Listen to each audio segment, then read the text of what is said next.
He's here. As I said, we are so fortunate to get him, and I'm so happy he's here. There's, Bomani is a group that have been coming here every year, and we are in your hands right now. Okay. So, as I said, this is a memorial for the first president of Ghana. His name is Osajefo Dr. Kwame Nkrumah.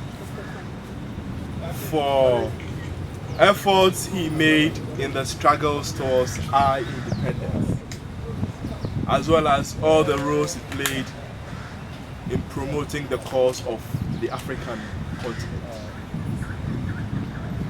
During our colonial years, this whole facility, or this grounds, used to be a field for playing polo by the British.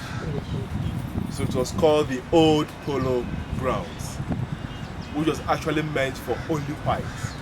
Natives or blacks were not allowed to come anywhere closer to this place.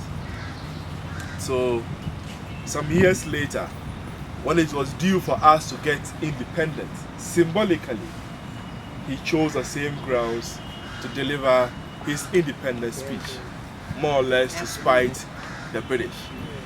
So that's the importance of this facility to the history of our country. And we're going to visit about 3 different sections of the park. There's a museum where we'll see his pictures and some of his personal items.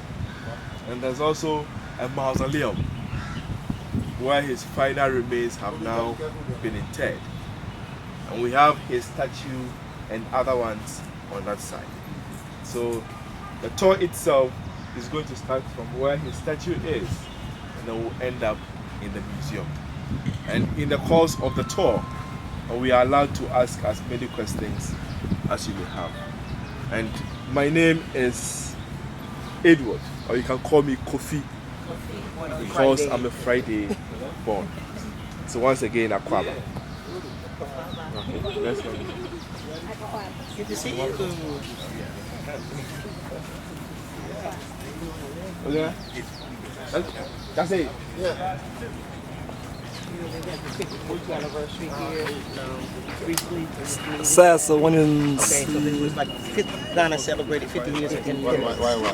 50 years, right? 50 years. Everybody from the States, everybody came to Ghana. Like, everybody was like right here. It was the biggest, hugest celebration for Africans at home, and came here for that on these same grounds. Yeah. I wasn't physically here for that. Right, that's what. Mamani, you were here for that 50th anniversary? No, it wasn't, unfortunately. But what I want to check with you is, can you talk about the Black Star and the link with Marcus Garvey? Oh, yeah. Right here, my sister.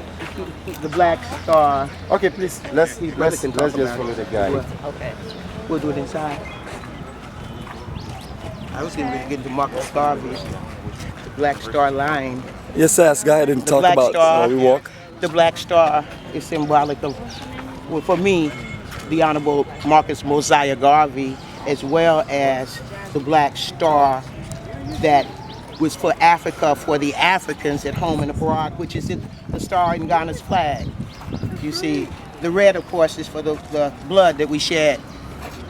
The gold is for the gold that's here on the land, the rich land of Africa. And the green is the wealth. The black is me. The black is you. The black is African unity. The black is the power in Africa, right here, right now, Bomani.